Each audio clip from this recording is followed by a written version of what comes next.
Ramogi kodhi wach mabende onego beni koro oganda ritore ahinya kinde ni mag nyasi mag Christmas to kod wuoth en ji ma 4,000 wito ngimagi higa ka higa e masira mag apaya e pachoka. Ma en kaluwore gi nonro mar bad migawo mochung'ne chenro mar rito ngima jowuoth e apaya NTSA ma wacho ni giseketo ikruok mar thiro masira ma kamago. Judith Omondi nigi ler mathoth. Donald Kosgei wuoyi ma masira mar apaya ne oyudo ka enja higni 16 kende. Pod picha mar masira no neno e wang'e. Masira mane ok onego wadgi wuon mare kende, to ne omiyo en owuon chal ni mar wuoyo lokore nyaka chieng' kawuono. This lower jaw did have teeth. 4 or 5 on the lower jaw and this one. All of them are artificial. And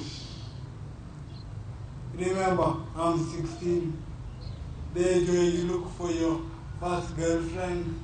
Thoth ji malero sigandgi mag masira mar apaya, koni kata bed ni negitiyo gi omenda mathoth e timo thieth, buche gi mantie nyim doho okosego okang' manyago negi olemo makare. The case that was brought before the court to date, nothing has been solved.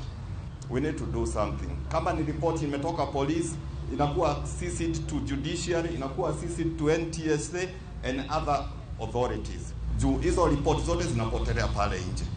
Na sisi wananchi ndio tunaendelea kuumia. Giduto ne gitua kilaro mar doho ma milimani, kumane bad migawo mochung'ne chenro mag rito ngima jowuoth e apaya NTSA obago nyasi mar paro Jokenya ma oseyudo midhiro mag apaya.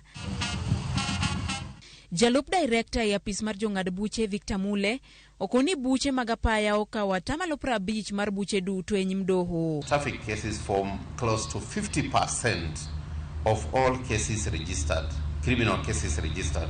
As an office, we have sensitized all our prosecutors on the need to fast track on traffic cases. Report mar bad migawo mochung'ne chenro mag rito ngima jowuoth e apaya yango ni chakre dwe mar 1 nyaka tarik 17 mar dweni maromo ji 18,474 ne ohinyore e masira mar apaya.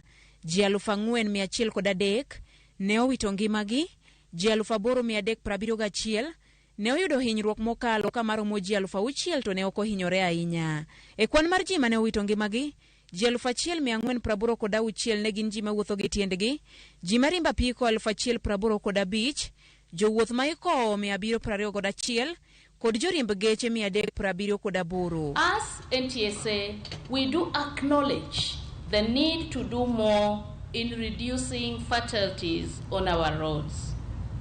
Vulnerable road users, including border riders, pedestrians, school-going children, are paying the highest price. Lakini watu wangu wa pikipiki na wanduthi, nyinyi ni watu wetu, mtafuata sheria. Mambo ya kwenda anti-clockwise kwa roundabout, muache.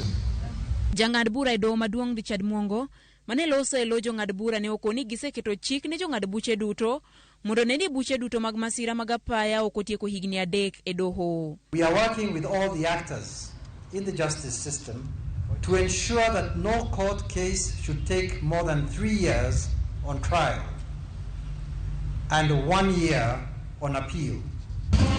Judith Omondi, Ramogi TV, Nairobi.